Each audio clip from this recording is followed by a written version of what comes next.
من القرآن قد خصك الرحمن بالفضل والتيجان والروح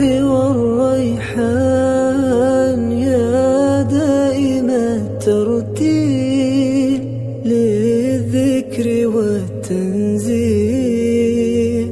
بشراك يوم رحيل ستفوز بالغفران يا قارئ الآيات في الجمع والخلوات تزهو بك السماوات